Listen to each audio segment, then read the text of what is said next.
right. Technical issues aside, I'm so excited to be here. So for people who don't know me yet, I am Adam Marks. I am the guy with the orange sunglasses, the 0 to 1 networker. I'm so excited to have been a co-captain here on the Tech Track for Techstars Atlanta Week. And here I have two of my close LinkedIn friends, two bona fide LinkedIn influencers, Dale Dupree and Judy Fox. I'm going to let them introduce themselves, and then we will get something going. Hi, so I'm excited to be here, and everyone listening, thank you for being here. I am Judy Fox. I go by the hashtag FoxRocks on LinkedIn, and I generated over 5 million views in 2 years on that platform and been featured in a bunch of places, including this one, and like Inc. magazine, CEO magazine. It's all good. I feel awkward bragging on myself here, but basically I launched my business called LinkedIn Business Accelerator and have helped venture capital clients get over 150K views in about 30 to 40 posts. And that allows them to get more access to new innovation, new startups, seat at the table for conversations they want to be in, and have helped them get featured in places like Forbes, Entrepreneur, places I'm jealous that I want to get featured in, but I'm getting my clients featured there. So that's a good summary. Awesome. I can't top that. So yes, you can, Dale. So Dale Dupree, leader of the Sales Rebellion. It's an honor to be on here today, by the way. Thanks, Adam, for having me. It's so good to see you, Judy. I haven't seen you since LinkedIn Global, which was the day that we met, which was awesome and the weirdest event I've ever been to in my life all at the same time. But the funnest. Yeah, man, I had so much fun. So a little bit about me. My story is a legacy, and it's one that's passed down from my father. I spent 14 years selling copy machines in the B2B world. I went from missing 8 mortgage payments and almost losing everything in my life to making $500,000 a year selling a box that prints paper out of it. So I have that, whole rags to riches story, and that I don't come from wealth, but that I was able to generate it. And really where I saw the true wealth that I was able to build was in my community, social currency, as they say. So from there, I slowly started to recognize that I was an influencer in kind of this local territory in regards to taking sales and making it something bigger than just a transaction, but to put people before products, community before commission checks, the idea of something that's much bigger than just the moment, the 15 seconds, right? And in the process of that, I also recognized that sales was broken in all aspects of it as well, too, from the top of the funnel to the bottom and everything in between, right? And really that we don't focus enough on self-development, and we don't focus enough on how to properly be a servant leader inside of a sales role. So I woke up one day, quit my big fancy job, and I started the Sales Rebellion, and I've been doing it for the last 1.5 years now. We're hoping to break 1 million by the end of this year for the first year out of the 2, and I'm hoping to be 100 million in the next 10 years. So that's incredible. I You love totally topped it. yeah. Well, but I mean, it's amazing to me because I think that both of you, really, the running theme that I'm hearing is like community driven stuff and relationship building as it pertains to building a very successful sales funnel. Because I think that a lot of times sales isn't always perceived as being a networking kind of thing, but so much of sales is building those relationships and then leveraging that in a mutually beneficial fashion. Yeah, I believe for me, it's a mixture. I come from being a chemical engineer to where I've gotten. I never knew that. Yeah, so my degree's in chemical engineering, but then I got a master's in business sustainability, which it has the MBA component, which kind of merges into what I do now. But basically, what I was going to say is it's networking plus trust plus being memorable. Because you can build trust, but if nobody remembers you, if you're memorable, but nobody trusts you. So you kind of have to have all those components to get some visibility and then just lean into being trustworthy and memorable. So a lot of people think, oh, networking, I just need to reach out to people. And that's the lightest thing about sales is just reaching out to people. There's way more to it than that. Yeah, the brand is important, the look and feel, the buy-in from the people that are observing, that are experiencing what it is that you're putting out. It's so much bigger than just the surface level that we typically run to, because we say, oh, this is what makes people successful. Well, the problem is that so many individuals are constantly in this state of, how can I be successful? How can I make money? And the problem is both of those things are fleeting if you're not building a legacy in the first place. If the community doesn't believe in you, if it doesn't buy into you, if it doesn't want to be around you in the first place, then how is that sustainable, and what will that become? It'll be nothing but a pile of ash that gets swept away at some point. So to me, it is about the community first and foremost, because they're what actually power what it is that you're doing to begin with. And they're the people that pay your bills. And the second thing I would say is that being able to connect with this idea that business is personal is very, very important, especially in the year 2020 and in the way that we're taking the business world by storm, as a rebellion, as Judy Fox, as whoever's out there that's looking at it as from this perspective of the way that it has been done is exclusive. It's not inclusive. It does not provide any kind of social wealth. It just makes people pissed off at the person at the top that makes terrible choices and is disconnected from everybody else in the first place. Well, and that's such a critical point, is when you talk about the community building aspect and the consistency of it. What I'm really hearing and what I experienced, and I think that this is something that underlies, Dale, our running relationship and friendship, and Judy now our friendship as well, is the long-term aspect of it. So like when I talk to clients and I say focus on 10 months, not 2 weeks, it's about the long-term aspect of going out and having conversations. So Judy, to your point, it's the, that lightest part is the outreach, okay, the initial thing. And there are right ways to do it, and there are wrong ways or better ways to do it. But ultimately it's about the long-term conversation that you let grow organically, because in the end, you never know where a conversation can go. And I think that it's that consistency that builds really incredible relationships and communities, and ultimately really successful businesses. Yeah, I like what you're saying. Obviously, the long-term aspect, what did you say, 10 months versus 2 weeks? Like, I tell my clients 10 months, not 2 weeks. That's how long it takes. And I really appreciate what Dale said about business is personal. Love that quote. That's a mic drop moment. So I would add that high intention, low expectation. Mm-hmm. I think too many people expect immediate gratification from anything they put out into the world. And that lines up with what you just said. When you approach over and over, reminding yourself that it's high intention, because you bring the best of yourself when you have high intentions, but low expectations. You cannot expect people to reply, to see how you see the world, to walk the walk and talk the talk that you want everyone to walk and talk as a leader. But as a leader, you have to walk and talk that talk, no matter how other people are responding around you. Because that is the beacon, that is the light, that is the lighthouse that sits there and allows the sales and everything that comes to you. Because if you constantly move around, then people are crashing on the rocks. I don't know where I came up with the ship analogy here, but I love that, actually. You have to be this like lighthouse of that. It just, and then people move their lighthouses all freaking around. And then you're like, why is nothing happening to me? And it's because you crashed all the ships. Well, and I think there's also, like, Dale's comment about business being personal really underscores something that I believe in, that he and I share for sure, which is that there's this human element, particularly in sales. And sometimes people have such a negative perception of sales or salespeople because they feel that it's almost, onerous.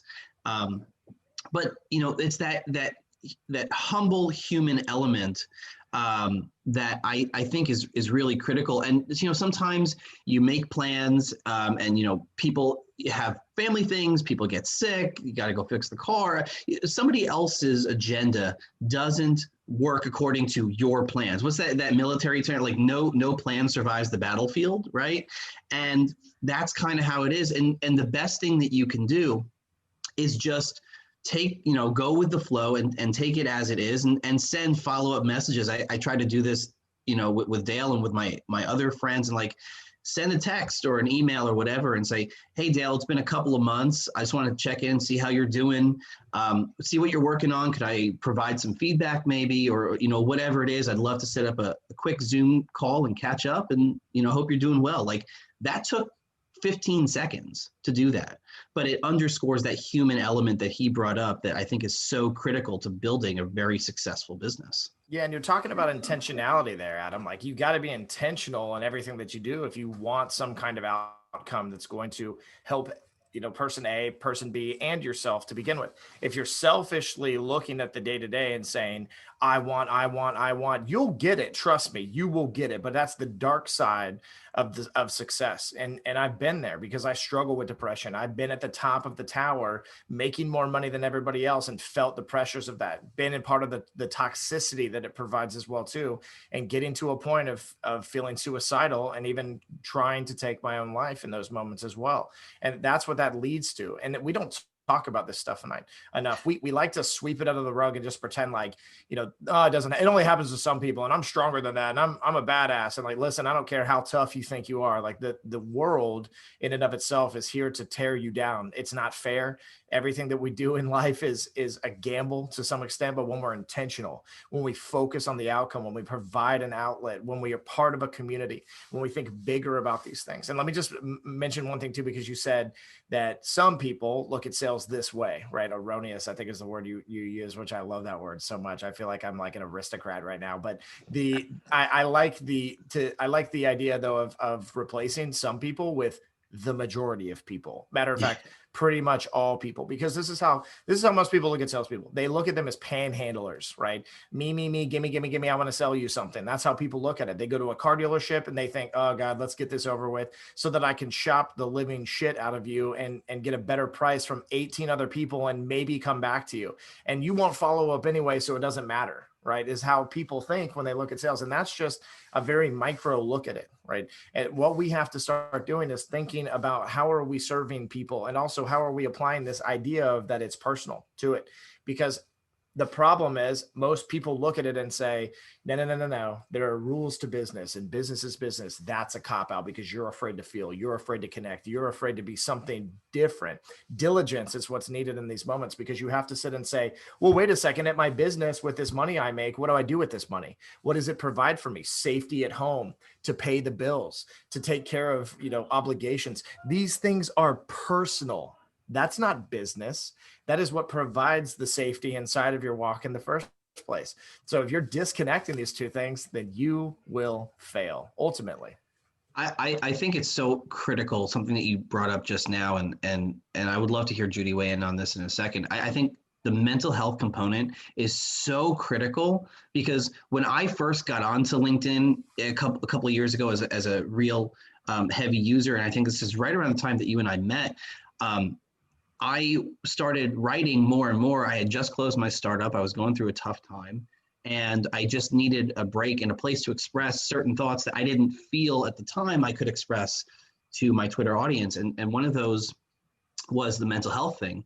I struggle with anxiety and depression, and it was a journey to, I started writing on LinkedIn because I figured, well, okay, at least none of my tech colleagues will see that. And in the end, the right people who you have around you will recognize that humans are human, and dealing with these things, they don't make you broken, it makes you human.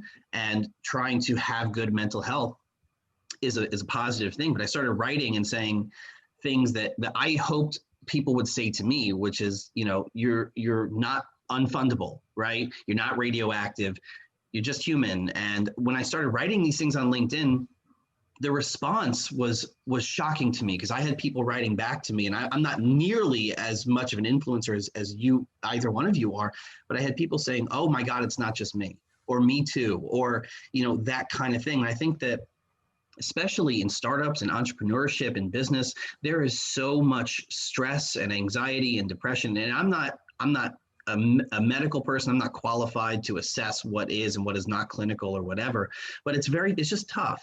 And people need to recognize that it's okay to be human, and it's okay to be open with people who are your professional colleagues, but also who you hope are your friends, who you hope will step back and say, like, yeah, we're your colleagues, but like we care about you.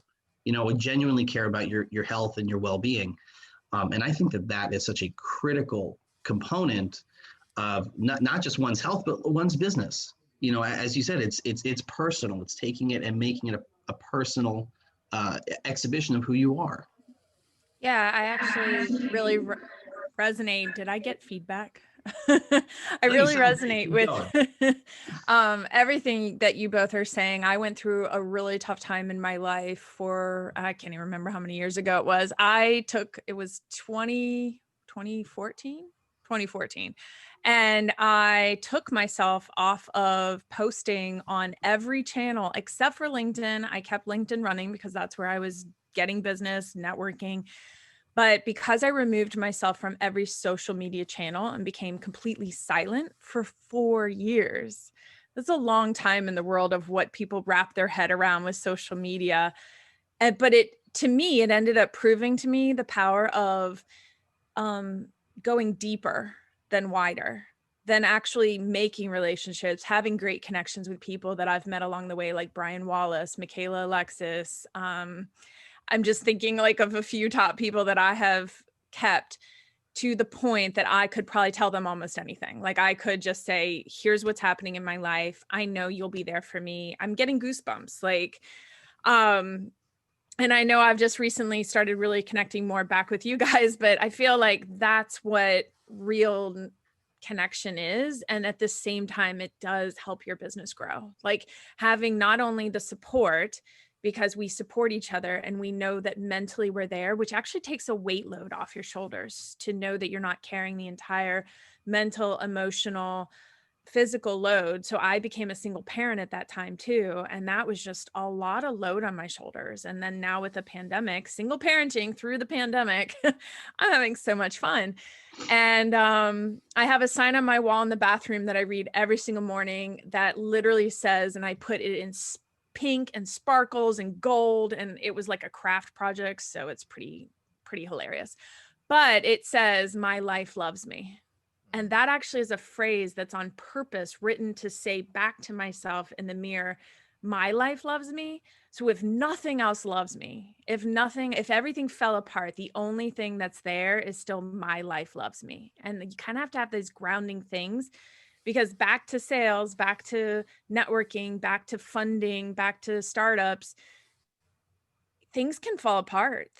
Deals can fall through. You can lose all your money one day. And that's where you have to remind yourself you have a bedrock of, I know some people's bedrock is many other things. And obviously that's not the one bedrock I have, but it is one reminder that I wake up to every morning.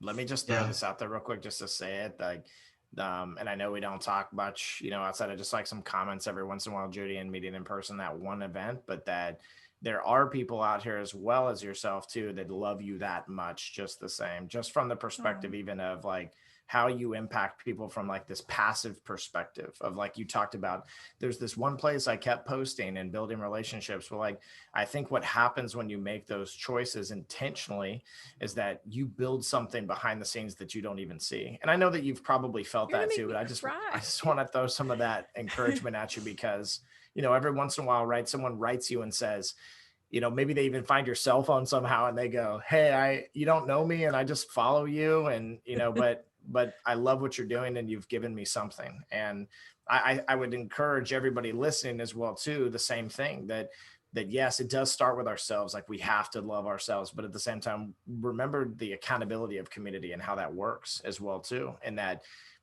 having a friend like Adam or a friend like Judy, this concept is, where I'm talking about like this digital, relationship, right? Because in the year 2020, this is a thing. Like, Facebook wasn't made so we can politically rant. It was made so that we could show people like what we're doing and what we love and what's up with our kids. And today I did this thing, and yesterday I failed, and tomorrow I'm hoping to be better, and I need accountability. That's what social is to me. And I hope that it starts to change in a better way for most people, and that folks stop looking at things so boxed in. It sucks so much how people are like, oh no, this is Twitter. you can only say this stuff. Like, no, Twitter actually just has a limit on 180 characters, right? So like that, so branding yourself and being message centric is important, but really like we're through social and through the interactions and watching the journey and allowing, the opportunity for people to be vulnerable creates power in others, because it's your weakness that is the strongest to me. Right. When I see people's weaknesses, I go, man, that grounds me so hardcore and makes me remember like where I come from, who I am, and it builds me up at the same time. And it's what lights me on fire and keeps me pushing and persevering at all angles in every corner that I get to. Right. Where when you get to that place where it's like, God, it feels like the end is nigh, the pandemic, when will it end? When can I stop wearing these masks? None of that really truly matters. What truly matters is that we stay together, that we continue to love ourselves, and that we project that idea of like nobody cares as much as you into everybody else. Because when they see that, they'll also, something will click and they'll go, except for Judy, right? She cares about me. She cares about more than just, what it is that she's working on. And those are the things that I think are powerful that we tend to just run from so much, because it's more important that we show our Lamborghini and that we flick a stack of, $100 bills, and that we do things that create like this dopamine rush for people, screw all that. And I don't know like what this podcast or this live stream is rated, but I almost just dropped an F-bomb. That's how hard I freaking hate that mindset, right? Because it is toxic. It is not worthy of who you truly are in the first place. And you've got to start condemning this mindset of status and start understanding like what we're all going through together. Like what we're building as a community is so much bigger than just the dollar amount that our company represents, right? And so much bigger than our salary and how many people we employ and the big companies we do business with. It's about the people more than anything else, right?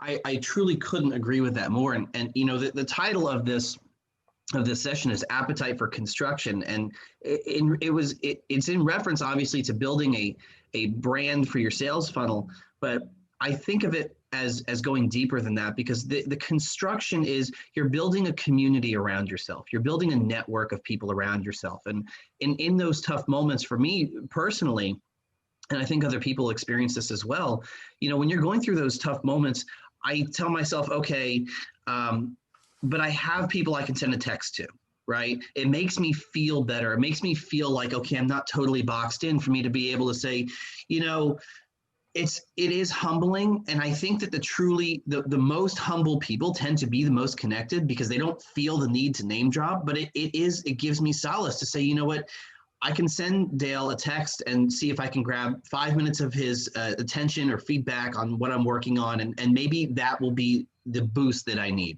Or maybe I can drop Judy, a comment and ask if she has some perspective on the project I'm working on. And I think that the construction part of that is you have 1, 2, 3, 4, 10 people around you, and you continue to build that out and build that network. And that is what becomes your sales funnel. That is what people are not commodities, but it's through those networks and those relationships that Dale turns around one day and goes, hey, I know somebody you got to talk to, and maybe you all can do business together. Or Judy says, maybe there's something here that's interesting. And I think that for me, that's what the construction part is really about. Yeah, I think, again, I was just thinking, if sales is always money, if sales is always the end, I feel like that's where people get so obsessed with like, oh, sales is yucky, or sales could be slimy, or I'm selling in the grocery store line. Like, I think of sales as every touch point along the way. I've sold you to follow me on Instagram. I've sold you to oh wait, Dale was talking about masks. I finally was like, I got like a Fox mask, and I'm like walking around with my Fox branding on, and my son has a Fox mask, and I just was like going on Etsy finding every Fox mask. I need to get That's my so own like great. Fox mask is I can't even say the multiple of masks. Okay. The point is, I mean, I will wear my Fox ears to the grocery store. I'm not even kidding. I will wear my That's Fox awesome. mask and the Fox ears.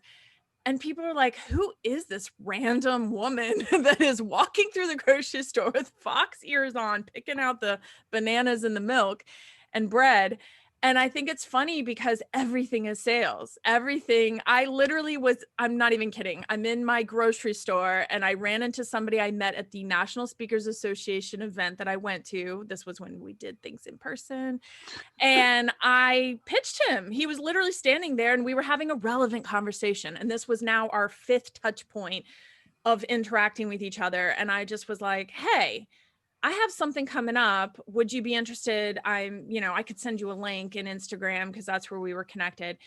And I think that's a sales point. If I've convinced you to spend any little bit more time with me, then we're hanging. Like maybe because sales to me is fun and I don't think of it as just transactional to money at the end of the day. I don't know. I've sold you on liking me. Couldn't agree more. Right. It can't be just transactional to money, because if it is, then it's a moment. It's a fleeting one, right? Mm-hmm. It's gone tomorrow. Like if we can build social currency in those moments, if we can define our wealth, and the transaction based around people's time, which is the most important thing that we can give to one another, then we're getting to this ground of mutually beneficial agreements where it's like, I'm giving, you're giving, we're meeting somewhere, we both are enjoying this. And that's really how people need to be thinking about sales, right? Because, everything else is null and void when it comes to relationships, so it's about putting in the effort. Yeah. We could talk all day, every day. I think it's a pretty foregone conclusion that the three of us need to get together for another talk. Unfortunately, we have to wrap because the other panel's getting ready to start soon. So Dale and Judy, please drop your social links real quick so people can find you, and then I will wrap us up out of here. So the key for me is the JUDI part of it. Like I don't know how I need to somehow get that like nailed in there, but JUDI FOX, you can go to my website and find all of my socials, including TikTok and everywhere. But I spend a lot of time on LinkedIn and then TikTok, to be honest. Yeah, you could just Google Dale Dupree and find everything, but you can @Sales Rebellion on every single platform except TikTok. TikTok is leader of the Sales Rebellion. But LinkedIn is easy. LinkedIn.com/IN/Copy Warrior. Come find me. Fantastic. And I am Adam Marks. I'm at Adam Marks 13 on LinkedIn, Twitter, and probably most every other social network. Judy and Dale, thank you so much for dedicating your time and your expertise. And we will definitely have to do this again soon. Thank you. Thanks for having me, bro.